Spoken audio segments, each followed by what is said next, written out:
চলে আসলাম আপনাদের মাঝে আরও একটা নতুন রেসিপি নিয়ে। আজকে আমি রান্না করব ইলিশ মাছের মাথা দিয়ে বেগুন দিয়ে। আসসালামু আলাইকুম, welcome back to my channel. সবাই কেমন আছেন? আশা করছি সবাই ভালো আছেন, সুস্থ আছেন। আলহামদুলিল্লাহ, আল্লাহর অশেষ রহমতে আমরাও ভালো আছি। ইলিশ মাছের মাথা দিয়ে বেগুন দিয়ে রান্না করলাম। আমার মনে হয় এমন কোনো মানুষ নেই যে এই খাবারটা পছন্দ করে না। সবাই কিন্তু এই খাবারটা বেশি পছন্দ করে। কাছে কিংবা দূরে, দেশ কিংবা দেশের বাইরে, যে যেখান থেকে আমার এই ভিডিওটি দেখছেন কিংবা পরে দেখবেন, সবাইকে জানাই অসংখ্য ধন্যবাদ ও মন থেকে জানাই অনেক ভালোবাসা। আমি আশা করব একটা লাইক দিয়ে ভিডিওটি ফুল ওয়াচ করবেন। তো এই তো এখানে আমি 2টা ইলিশ মাছের মাথা নিয়ে নিলাম। মাছের মাথার ভিতরে যে ফুলুরিগুলো থাকে ওইগুলা ফেলে দিয়ে ভালোভাবে মাছের মাথাগুলো কেটে ধুয়ে পরিষ্কার করে নিয়ে নিলাম। এই তো এখানে আমি বেগুন কেটে নিলাম প্রায় হাফ কিলোর মতো। খুব ভালোভাবে বেগুনগুলো কেটে আমি ধুয়ে নিলাম। এখন কিছুক্ষণ পানিতে ভিজিয়ে রাখছি। তো এই তো এখন চুলায় একটা পাতিল বসিয়ে দিলাম রান্নাটা করার জন্য। দিয়ে দিলাম আমি 2 থেকে 3 টেবিল চামচ সয়াবিন তেল। তেলগুলা গরম হয়ে গেলে দিয়ে দিলাম আমি পেঁয়াজ কুচি। এখানে আমি 2টার মতো পেঁয়াজ কুচি করে দিয়েছি। দিয়ে দিলাম আমি 4টা কাঁচামরিচ ফালি করে।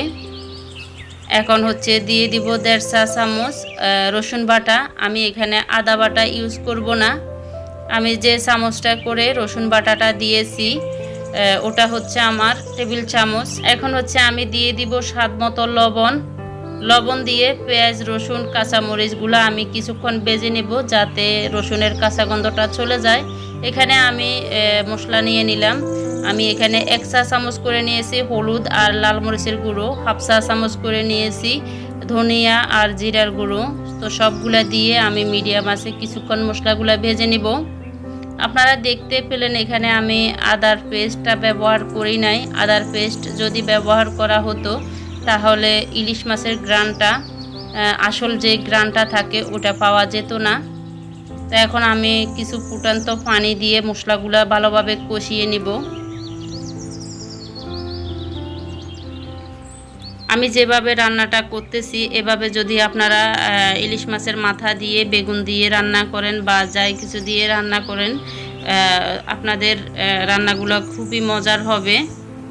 তো এখন আমি ইলিশ মাছের মাথাগুলো দিয়ে দিলাম। দিয়ে আমি আরও কিছুক্ষণ নেড়ে ছেড়ে ঢাকা দিয়ে কষিয়ে নেব। দেখেন পানিটা সম্পূর্ণ টেনে তেল উপরে বেশি উঠছে। এখন হচ্ছে আমি বেগুনগুলা দিয়ে দিব। তো সবগুলা বেগুন দিয়ে আবারও আমি উল্টিয়ে পাল্টিয়ে একটু নেড়ে ছেড়ে নেব।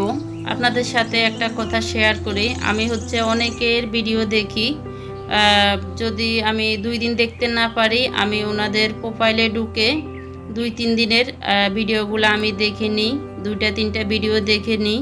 তো ওনারা হচ্ছে আমার ভিডিওগুলো দেখে না। আমার কিন্তু খুবই খারাপ লাগে জিনিসটা। আমি এখন চিন্তা করতেছি আমি ওইরকম আর দেখব না। তাই তো বেগুনগুলো আমি নেড়ে ছেড়ে কিছুক্ষণ ঢাকা দিয়ে কষিয়ে নিলাম। আবারও ঢাকনা খুলে আমি নাড়াচাড়া করে দেব।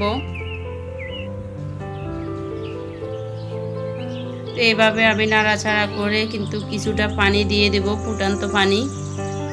বেগুনে কিন্তু এত পানি দেওয়া লাগে না, বেশি রান্না করাও লাগে না, খুব তাড়াতাড়ি বেগুনটা রান্না হয়ে যায়। ভালোভাবে মশলা কষিয়ে বেগুন দেওয়ার পরে কিছুক্ষণ কষিয়ে একটুখানি পানি দিয়ে দিলে রান্নাটা কিন্তু খুব তাড়াতাড়ি হয়ে যায়। আপনারা যারা আজকে নতুন আমার চ্যানেলটি ভিজিট করছেন, আমার রেসিপিটি ভালো লাগলে চাইলে আমার চ্যানেলটি সাবস্ক্রাইব করে আমার পাশে থেকে যেতে পারেন।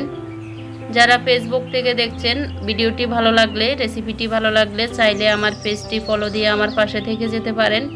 আর অলরেডি যারা ফলো সাবস্ক্রাইব করে দিয়েছেন তাদেরকে অসংখ্য ধন্যবাদ। এই তো এখন আমি হচ্ছে ফুটান্ত গরম পানি দিয়ে দিলাম বেগুনের মধ্যে, দিয়ে আবারও নেড়ে ছেড়ে এভাবে আমি কিছুক্ষণ কষিয়ে নেব। আমার ইলিশ মাছের মাথা দিয়ে বেগুন রান্নার রেসিপি আপনাদের কাছে কেমন লেগেছে কমেন্ট করে জানাতে কিন্তু ভুলবেন না। আর ভিডিওর নিচে কেউ স্প্যাম কমেন্ট করবেন না দয়া করে। প্রত্যেকটা ভিডিওতে বলা হয়, তারপরেও হচ্ছে কিছু মানুষ আসে ভিডিওতে স্প্যাম কমেন্ট করে যাচ্ছে। যারা এভাবে স্প্যাম কমেন্ট করবেন, বন্ধু করছেন, করার জন্য বলে যাচ্ছেন, আপনারা কমেন্টগুলা এডিট করে তারপরে ঠিক করে নেবেন, নয়তো আমি বন্ধ করতে পারবো না। আমি কমেন্টগুলা ডিলিট করে দিতে হবে আমাকে। আপনারা যা বলার কমিউনিটিতে এসে লেটার রেখে যাবেন, আমি ঠিক সময় চলে যাব। এই তো আমার রান্নাটা কিন্তু হয়ে গেছে। আপনাদের কাছে কেমন লেগেছে আমাকে কমেন্টের মাধ্যমে জানাতে পারেন। আমার কথাতে যদি কারো মনোকষ্ট গিয়ে থাকে আমি দুঃখিত, কিন্তু কি করব, এগুলা না বললে তো আপনারা বুঝতে পারছেন না, আমার চ্যানেলের কিন্তু ক্ষতি হচ্ছে, সেজন্য বলা আর কি। তো আপনারা বুঝে শুনে কমেন্টটা করবেন, আমি আশা করব। আজকে এই পর্যন্ত, এতক্ষণ পর্যন্ত সাথে থাকার জন্য অসংখ্য ধন্যবাদ। আবার নতুন কোনো রেসিপি নিয়ে চলে আসব। আল্লাহ হাফেজ।